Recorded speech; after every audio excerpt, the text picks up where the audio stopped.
BRS ప్రభుత్వాన్ని కేసీఆర్ ను ఓడించి ఏ విధైతే పాండవులు మహాభారతంలో యుద్ధంలో గెలిచిర్రో ఆ విధంగా మీ పైన విజయం సాధించి తెలంగాణ రాష్ట్రంలో కాంగ్రెస్ పార్టీని అధికారంలో తీసుకొచ్చినాం.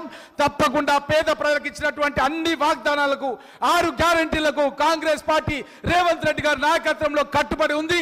అన్ని కూడా నెరవేరుస్తాం. కానీ మీరు కొద్దిగా ఓపికగా ఉండాలి. 7 లక్షల కోట్ల రూపాయల అప్పులు చేసి రాష్ట్రాన్ని దివాలా తీసిరు కాబట్టి మీరు కొద్దిగా ఓపికగా ఉండాలని చెప్పి తెలియజేస్తూ మీరేం చెప్పారు? మీరు మేనిఫెస్టో లోపల 2004 మీరు గతం లోపల ఏం చెప్పారు? ప్లీజ్ రామ్మోహన్ రెడ్డి గారు ప్లీజ్ తీసుకొచ్చిరా అయిపోయింది. లాస్ట్గా మీరు ప్రాణైతే చెవెళ్లకు పాలమూరు రంగారెడ్డికి జాతీయ హోదా ఇస్తున్నారు. మరి తెచ్చిర్రా? 5 సంవత్సరాలు ఇస్తామన్నారు. 1,00,000 ఎకరాలకు సాగునీరు ఇస్తామని చెప్పారు. మరి 1,00,000 ఎకరాలకు సాగునీరు ఇచ్చిర్రా? కనీసం మన జిల్లాకి ఇచ్చిర్రా? మనం ఒక్కసారి ఆలోచన చేయాల్సిన అవసరం ఉంది. వీళ్ళు కూడా అధ్యక్ష నిరుద్యోగ యువకులకు వీళ్ళు నిరుద్యోగ వృత్తి ఇస్తామని చెప్పారు అధ్యక్ష. వాళ్ళ మేనిఫెస్టోలో వాళ్ళు ఇచ్చిర్రా అధ్యక్ష? వాళ్ళు 7 లక్షల కోట్ల అప్పు చేసి అధ్యక్ష. ఈరోజు వాళ్ళు తెచ్చినటువంటి అప్పులకు మనం మిత్తి మళ్ళా అప్పులు తీసుకొచ్చి చెల్లిస్తున్నాం అధ్యక్ష. అట్లాంటి పరిస్థితిలో ఉండగా కూడా అది రేపిస్తారా ఎల్లుండి ఇస్తారా అని చెప్పి పదే ప్రకటన చేస్తే సభ్య సమాజం సిగ్గుతో తలదించుకుంటుంది అధ్యక్ష. కనీసం మీరు ఒక ఏడాదైనా ఓపికగా ఉండండి. ఒక ఏడాది ప్రభుత్వానికి మీరు అవకాశం ఇవ్వండి. ఏ విధంగా పాలన చేస్తామో చూడండి అని చెప్పి మీ ద్వారా తెలియజేస్తూ సెలవు తీసుకుంటున్నా అధ్యక్ష. శ్రీమతి సబితా ఇంద్రారెడ్డి. ఒక నిమిషం ఇవ్వాలండి అధ్యక్ష. థ్యాంక్ యూ అధ్యక్ష. Thank you so much. ఈరోజు పరిగి శాసనసభ్యులు మొత్తం బట్టి గారు చెప్పాల్సిన సమాధానం అంతా చెప్పేశారండి. Thank you. కానీ ఒక విషయం మీ దృష్టికి తీసుకురావాలి అధ్యక్ష. రామ్మోహన్ రెడ్డి గారు మాట్లాడుతూ వికారాబాద్ జిల్లాను ఏర్పాటు చేయడంతో నష్టం జరిగింది అన్నట్టు మాట్లాడారు అధ్యక్ష. మీరు ఆ ప్రాంతానికి చెందిన వాళ్ళు.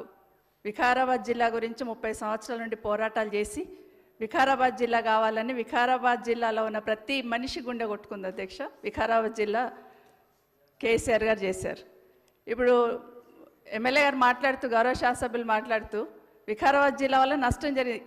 ఈరోజు వికారాబాద్ జిల్లా వచ్చింది కాబట్టి తాండూరులోనో బషీరాబాద్లో వెనకాల తాండూరు ఎమ్మెల్యే గారు కూర్చున్నారు.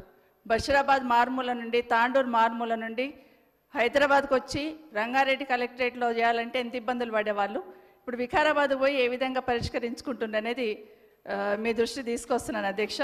మాట్లాడితే ఇంకొక మాట, వికారాబాద్ జిల్లా వచ్చిన తర్వాత జోన్లు సిస్టమ్ చేస్తున్నప్పుడు ఇబ్బంది జరిగిందని గ్రహించి ఆ రోజు కేసీఆర్ గారు మళ్ళీ ఇమీడియట్గా వికారాబాద్ని హైదరాబాద్ జోన్లో కలిపారు అధ్యక్ష.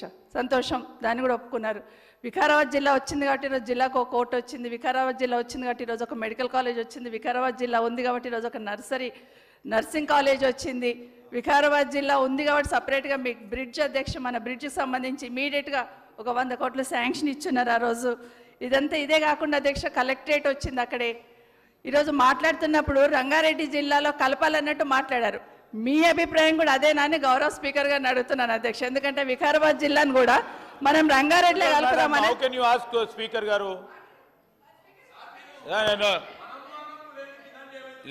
లేదు speaker is for all our state. How can we question? నిమిషం. ఎందుకంటే రామ్మోహన్ రెడ్డి గారు మాట్లాడుతూ మన ప్రాంతం అని మాట్లాడున్నారు కాబట్టి వారి అభిప్రాయం కూడా మీ అభిప్రాయం అని అడుగుతున్నాను అంతే. దానికన్నా ఇంకేం లేదండి.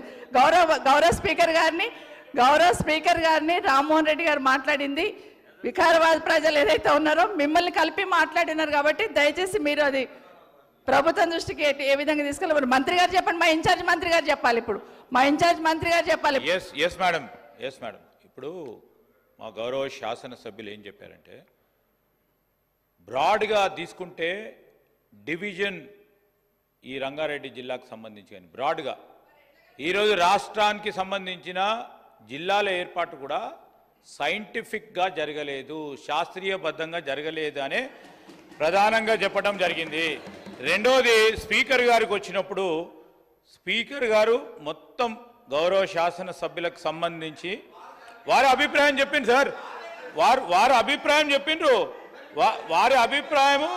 వారు చెప్పిండ్రు. I request honorable member who is also a senior member, who was also the minister for a long time, don't please include the chair and try to pull.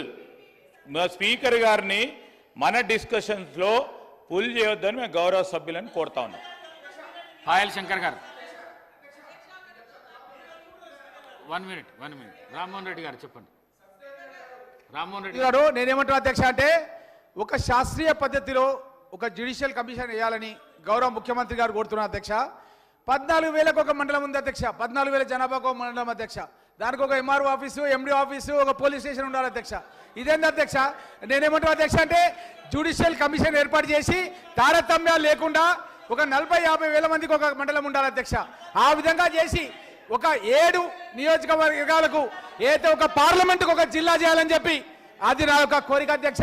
దాని జ్యుడిషియల్ కమిషన్ వేసి అందరు ప్రతిపక్ష సభ్యులతో కూడా చర్చించి అందరి ఒపీనియన్ కూడా తీసుకొని శాసనసభలో చర్చ పెట్టి అందరికీ ఆమోదయోగ్యమైతే ఆ విధంగా చేయాలని చెప్పి నేను కోరుతున్నా అధ్యక్ష. పాయల్ శంకర్ గారు వద్దు, డివియేషన్ అయిపోతుంది. ప్లీజ్ సబ్జెక్ట్ డివియేషన్ అవుతుంది. బడ్జెట్ మాట్లాడు అధ్యక్ష. మొదటిసారి అధ్యక్ష థ్యాంక్ యూ అధ్యక్ష. మరి గౌరవ శాసనసభ్యులు మాట్లాడుకుంటా మరి రుణమాఫీ పైన చాలా అవాస్తవాలు మాట్లాడడం జరిగింది అధ్యక్ష. ఒక నిమిషం అధ్యక్ష, ఒక నిమిషం. నేను నా నియోజకవర్గానికి సంబంధించి నేను అడుగుతాను. ఎందుకంటే వారు మాట్లాడితే ఏమన్నారంటే గౌరవ ముఖ్యమంత్రి గారు మమ్మల్ని అందరినీ పిలిచి చెప్పడం జరిగింది రుణమాఫీ కానాల దగ్గర అప్లికేషన్స్ తీసుకోండి అని చెప్పండి. నేను అడుగుతాను అధ్యక్ష, ఒక పాలసీ డెసిషన్ తీసుకున్న తర్వాత ప్రతి ఒక్క రైతుకు రుణమాఫీ చెందాల్సినటువంటి అవసరం ఉంది, ఎమ్మెల్యేస్కి అప్లికేషన్ ఇవ్వాల్సినటువంటి అవసరం లేదు. నేను అడుగుతా ఉన్నాను అధ్యక్ష మీ ద్వారా, ఎందుకంటే క్రాప్ లోన్ ప్రభుత్వం మాఫీ చేస్తామన్న తర్వాత ఈరోజు రిజిస్ట్రేషన్ ఆఫీస్కి వెళ్ళి వాళ్ళ పొలాన్ని అమ్ముకుందామంటే కూడా మరి ఈరోజు పొలం అనుకునేటువంటి పరిస్థితి లేదు. ఎందుకంటే ఎంఆర్ఓస్ అంతా కూడా క్రాప్ లోన్ ఉంది కాబట్టి మీకు మేము రిజిస్ట్రేషన్ చేసి ఏమో అని చెప్తా ఉన్నారు. కాబట్టి అది ప్రభుత్వం దృష్టికి తీసుకొస్తా ఉన్నా. రెండోది ఏంటంటే 1,00,000 రూపాయల లోపు అందరికీ మాఫీ చేస్తామన్నారు, కానీ మాఫీ కాలేదు అధ్యక్ష. నా దగ్గరనే ఇప్పుడు హరీష్ రావు గారు ఒకటి కోట్ చేయడం జరిగింది. ఒక సొసైటీలో 240 మెంబర్స్ 1,00,000 లోపు ఉన్నటువంటి రైతులు ఉంటే కేవలం 140 మందికి మాఫీ అయింది. ఇంకొక సొసైటీలో 600 చిల్లర మంది ఉంటే కేవలం 400 మందికి మాత్రమే మాఫీ అయింది. కాబట్టి ప్రభుత్వం దృష్టికి తీసుకొస్తున్నా ఎందుకు అధికారులు చెప్పలేకపోతా ఉన్నారు ఎందుకు రుణమాఫీ కాలేదనేది. కాబట్టి దాన్ని మరి మీ దృష్టికి తీసుకొస్తా ఉన్నాను అధ్యక్ష. అదేవిధంగా ఏంటంటే మరి కొన్ని అప్లికేషన్స్ పెండింగ్లో ఉన్నాయి, కొన్ని కారణాల వల్ల పరంపోవులు కానీ ధర్నీ అప్లికేషన్స్ కానీ ఇవన్నీ పెండింగ్లో ఉండడం వల్ల వారికి కూడా రుణమాఫీ కాలేదు. మీరు అవాస్తవం మాటలు ఇక్కడ సభలో చెప్పి మరి తప్పుదో పట్టియదు. రైతులు రుణమాఫీ కోసం మరి పాలాభిషేకం చేసినని చెప్తా ఉన్నారు. పాలాభిషేకాలు ఎక్కడ జరిగినాయి? కాంగ్రెస్ పార్టీ ఆధ్వర్యంలో పాలాభిషేకాలు జరిగిన తర్వాత రైతు సంబరాల్లో ఒక్క రైతు కూడా లేదన్న విషయాన్ని స్పష్టంగా నేను చెప్తా ఉన్నా అధ్యక్ష. మళ్ళీ ఇంకోటి, నేను గౌరవ శాసన సభ్యురాలు ఈరోజు మా సభ్యులు చెప్పిన ప్రతి మాటపై మొదలుపెట్టింది మేము రైతు రుణమాఫీ ఒక వారం రోజులు కాలేదు అధ్యక్ష. ఆ వారం రోజులకు సంబంధించి ఎక్కడైనా నేనేం కోరుతా ఉన్నానంటే ఎక్కడైనా అర్హత కలిగిన ఆ రైతు సోదరుడికి మీరు చెప్పిన ప్రతి అంశాన్ని కూడా నోట్ చేసుకొని ఆ రైతు సోదరుడికి న్యాయం చేసే ఓ కార్యాచరణ తీసుకుంటాం. అగ్రికల్చరల్ ఎక్స్టెన్షన్ ఆఫీసర్స్ కూడా ఈరోజు మా వ్యవసాయ శాఖ మంత్రి గారు తుమ్మల నాగేశ్వరరావు గారు స్పష్టంగా వారికి ఆదేశాలు ఇవ్వటం జరిగింది. ఎక్కడైనా సరే we will take it in a positive way.